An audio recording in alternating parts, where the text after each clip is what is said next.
Hello. Hello, হ্যাঁ, sir আমি চৈতি বলছিলাম। কোন চৈতি? স্যার আমি গোপালগঞ্জ থেকে ফোন দিয়েছি। আপনি কি এখন ঢাকায় আছেন না? হ্যাঁ, ঢাকায় আমি এখন শুটে আছি তো। তো কি বলতে চাও? হ্যাঁ, স্যার আমি জানতে পারছি যে আপনি আজকে রামপুরা শুট করতেছেন। তো স্যার আপনার সাথে আমার একটু ইমার্জেন্সি কথা বলার ছিল। জি বলো, কি বলতে চাও? আসলে স্যার আমি অনেক জায়গায় ঘোরাঘুরি করছি, অনেকের সাথে মানে মিশছি। কোথাও কোনো জায়গায় কোনোদিন চান্স পাইনি আর ওরকম লোকও পাইনি। আর আপনার কথা আমি শুনলাম যে আপনি খুব ভালো মানের মানুষ বা লোকজনকে ছোট থেকে বড় করেন। তো আমার না স্যার একটা স্বপ্ন ছিল। হ্যাঁ, বলো এখন আমি একটু 2 মিনিট ফ্রি আছি, বলো কি বলতে চাও? স্বপ্নটা কি স্যার আমি কি আপনার ওখানে কাজ করতে পারি? কোথায় আমার শুটিং এ? হ্যাঁ। অবশ্যই করতে পারো, কিন্তু এখানে অনেক কথা আছে যা মানে ভেঙে নিতে হবে। হ্যাঁ, স্যার আমি সব কথা শুনতে রাজি। জাস্ট আমার শুধু একটাই স্বপ্ন যে আমি নায়িকা হব এবং আপনি আমাকে তুলবেন, আপনি আমাকে বড় করবেন। কারণ আমাকে তোলার মতো কোনো লোক নেই। সেরকম হাত আমি পাচ্ছি না। ঠিক আছে? কোনো অপশনই পাচ্ছি না। আপনার কথা স্যার আমি অনেক শুনেছি। যার জন্য আপনাকে আমি এত কষ্ট করে নাম্বারটা জোগাড় করে ফোন দিয়েছি। উম, তাই নাকি? আচ্ছা, যেটা এখন কথা হচ্ছে কি, আমার শুটে তো নায়িকা লাগবে না, অথচ এখন তুমি যেহেতু বলতেছো, এখানে কিছু কথা আছে যা সবার সামনে বলা যাবে না। তো তুমি বুঝতে পারছো কি বলতে চাইতেছি?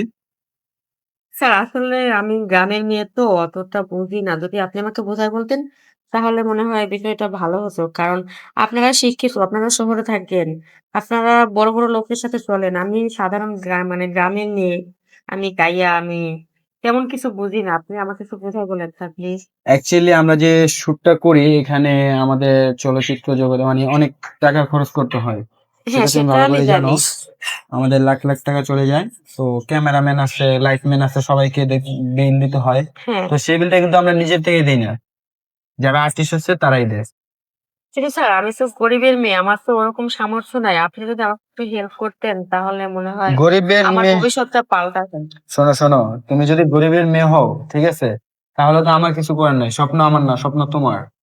স্যার এখন তুমি আপনি দেখো, গরিব হলে কি আমাদের স্বপ্ন পূরণ হবে না? আমরা স্বপ্ন দেখতে পারি না? শোনো শোনো, আমাদের এখানে কম খরচে, তোমার জন্য আমি একটু কমে বলতেছি। এম, তুমি যদি একটা ফিল্মে আমাদের নাটকে কাজ করো, তাহলে 50,000 টাকা দিতে হবে। তার মানে আমি টাকা দিয়ে তারপরে কাজ করব। হ্যাঁ। কিন্তু স্যার আমার কাছে তো টাকা পয়সা নেই। আমি কি করে দেব?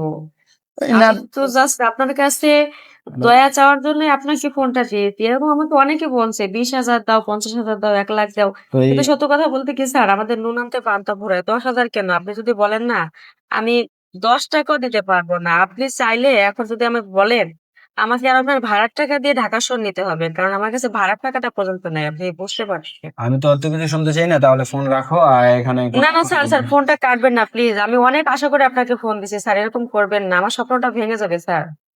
এখন কথা ওইটা না, কথা হচ্ছে গিয়ে যে আমরা শুটে যাব। হ্যাঁ, ওই শুটে আমরা উম, আর 3 দিন পর আমরা শুটিং এ আসছি। হ্যাঁ, শুটিং এ আসছি। এখানে তুমি যদি চাও, তাহলে আমি দেখো, তোমার কাছে একটা কথা তুমি নিজে বলছো, 20,000 50,000 টাকা চাইছো অন্য প্রডিউসাররা, ডিরেক্টররা। কিন্তু আমি তোমার জন্য দেখছো কত স্যাক্রিফাইস করেছি, 10,000 টাকা। কিন্তু স্যার তো আমি দশ মনে হাজার টাকা তুমি করছিলাম যদি, আপনি আমাকে ফ্রির কাজটা করাবেন। সেটা যে কিছুর বিনিময়ে হোক না কেন। আমি শুধু আমার স্বপ্নটা পূরণ করতে চাই।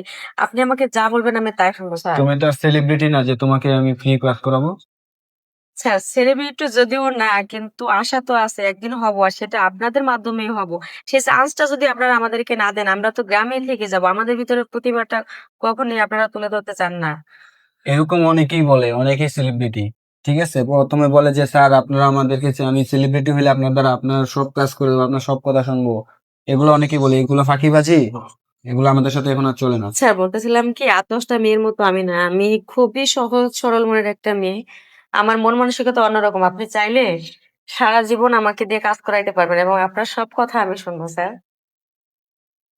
উম, শোনো, এখানে কিছু কথা আছে যে টাকা দিতে না পারলে কিন্তু অন্য কিছু দিতে হবে। সেটা গোপনে তোমার আর আমার মাঝে মধ্যে। স্যার আপনি আমাকে দিন-রাত কাজ করান। আমার কোনো আপত্তি নাই। আমি সব রকম কষ্ট করতে রাজি। আর আমি তোমাকে ওই কাজের কথা বলছি না। তাহলে? বুঝতেই পারছো যে তোমার টাকা 10,000 টাকা যেটা সেটা কিচ্ছু দিতে হবে না তোমাকে। আমি 5 দিনের ভিতরে বড় নায়িকা বানাবো। সত্যি বলতেছেন স্যার? হ্যাঁ, তবে আমার সাথে তোমার কিছু সময় দিতে হবে আমাকে। স্যার কখন কিভাবে? কখন কিভাবে সেটা তো তোমাকে আমি জানাবো। তবে আমরা যে কাজগুলা করি তা রাত 12টা পর্যন্ত করি। রাত 12টার পরে তুমি আমাকে সময় দেবে। স্যার দেখেন আমি আপনাকে অনেক বিশ্বাস করি। হ্যাঁ, বিশ্বাস করি বলে আপনাকে ফোনটা দিছি। শুধু রাত 12টা না, আপনি যদি বলেন আমি রাত 3টা পর্যন্ত কাজ করতে রাজি। তবু আপনি আমাকে একটা চান্স দেন স্যার।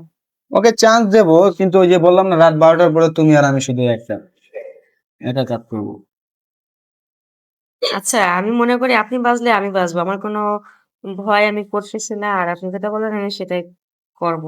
আমার শুধু স্বপ্নটা পূরণ হবে এটাই আমি চাই, আর কিছু না। হ্যাঁ, স্বপ্নটা পূরণ হবে সেটা না, তুমি বুঝতে পারছো আমি কিসের কথা বলছি? না স্যার, এখনো ভেবে নেই। এই জন্যই বলি গায়ের মেয়েরা গাইয়া বল, ঠিক আছে? স্যার এরকম ভাবে বলবেন না।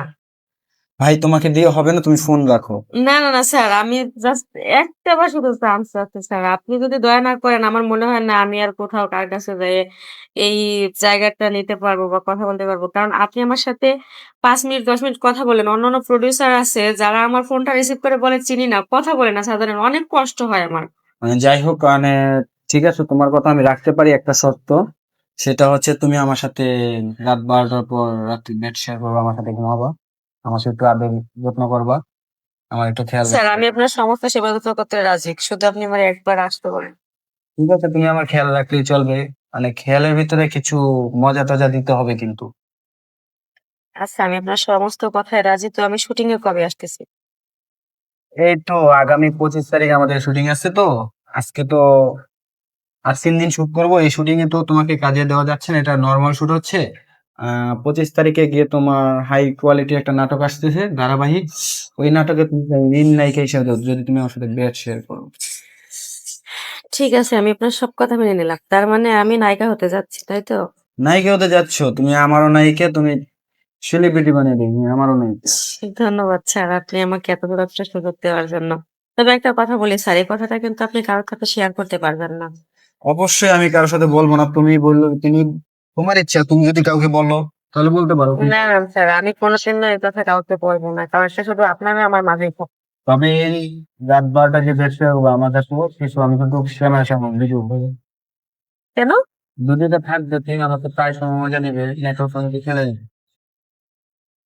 ঠিক আছে স্যার, কাজের জন্য আমি সবকিছু করছি।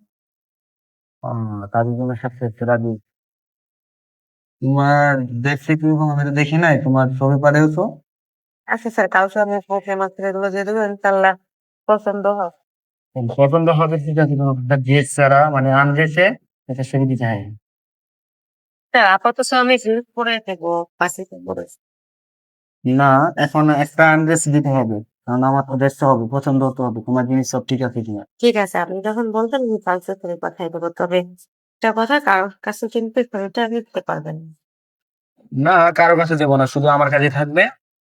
তোমার সাথে আমার পরে কথা হবে, আমি এখন ছুটে যাবো তো, অনুষ্ঠান হয়েছে, এখন তোমার সাথে কথা বলছি। তোমার নাম যেন কি? তো এটি। চৈতি। আচ্ছা, ঠিক আছে, আমি ফোন নাম্বারটা সেভ করে রাখলাম। তোমার সাথে আমি কিছুক্ষণ পরে কথা বলবো। আচ্ছা, আচ্ছা, ভালো থাকবেন। ওকে, তুমি ভালো থাকো আর আমাকে যোগাযোগ রাখো। ওকে, থ্যাংক ইউ।